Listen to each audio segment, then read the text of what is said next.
Hey there, everyone. It's me again. It's Jim, the only member of the Paranormal Fellowship. Works out better that way. People don't stab you in the back. And trust me, I'm used to people stabbing me in the back. Taking credit for shit that I do. And I haven't said much until now. Now I'm starting to get fed up with it. Anyways, I'm out here sky watching, looking for UFOs. Now, people do the normal stuff, binoculars, telescopes, weird beeping sounds on your phone. Well, I've got my light and sound bars going down there on my feet.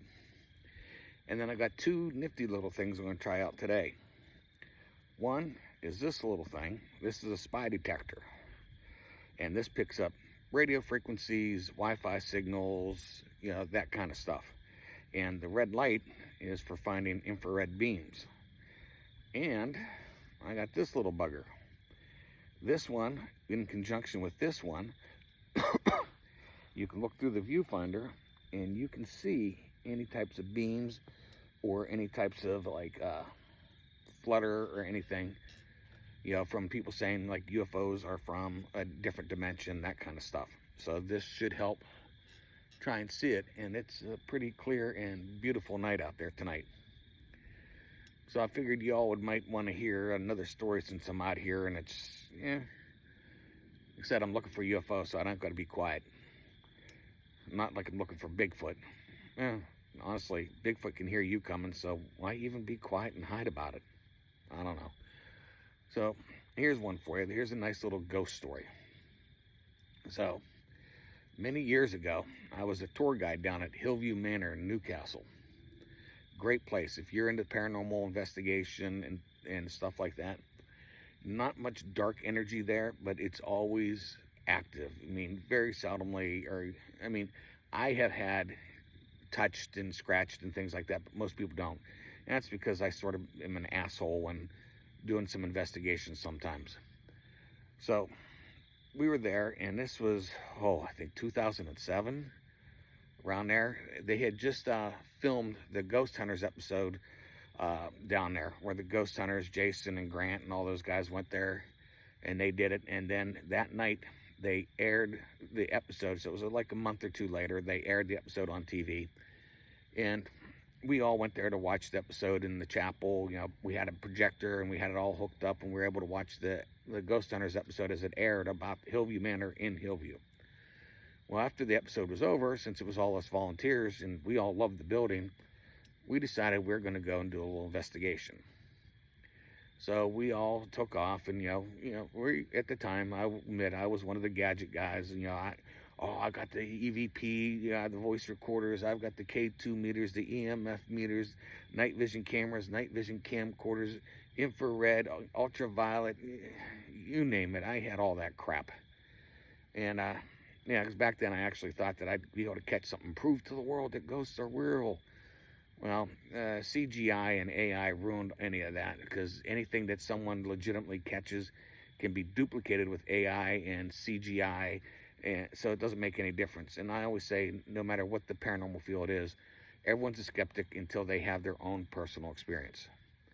So anyways, we go out and we go down to the basement, because the basement's usually not the boiler room, but the basement. There's two different rooms. One's a boiler room, one's a basement. Basement was used for storage mostly. It was going to be in therapy areas, but they closed up before that fully developed. One of the storage rooms in the basement this time had a bunch of people who left or died when they were in the facility, and no family members came and claimed their stuff. It was all in this big room. There were suitcases full of clothes, there was books, there was personal effects, shaving gear, toothbrushes, hairbrushes, curling, you name it. People used it in their daily life, it was in there. There was even a letter in there, and I'm not going to say the name, but from one of the U.S. presidents to one of the people that was a patient there. And someone naturally stole it. It's just how people are. They're just assholes. Sorry if I'm swearing today. So anyways, we go down in the basement, and we're lined up, and there's 1, 2, 3, 4, 5, 6 of us down there. And we're spread apart about 10, 15 feet apart down the hallway. And we got all the gear, and we're the only people in the building. There's no one else in the building. And we know that because the doors are all locked and there's security cameras on the doors. If someone comes in, we're going to know it. So we're sitting down there and we're doing, all the, hey, if you're here, all that normal bull, give us we'll do the shaving and haircut, dun, dun, dun, dun, dun, and you do the dun, dun, and turn the flashlight on, turn the flashlight off. Oh, make the lights on the K2 meter change, can you give us a sound? Can you move something for us? All the normal hocus pocus BS stuff that everyone does on ghost investigations. So we're sitting in there and, we're asked a question, and we're doing the ones where you ask a question and you're quiet for about 15 to 30 seconds afterwards in case something you hear or something shows up on your voice recorder. I mean, that's actually a pretty good practice. Don't expect an instant reaction every time. So as we're sitting there waiting for this reaction, all of a sudden we hear furniture sliding across the floor above us. And I'm not talking something like an office chair. We're talking like desk and bed, real heavy type shit. And we're like, we're now, our eyes are real big, our mouths are open, all of a sudden everyone who was tired is now perked up and, just ecstatic. And we're sitting there and the one guy takes off running. And he goes up, running up, and he's looking, and he comes back a couple minutes later. He goes, holy shit.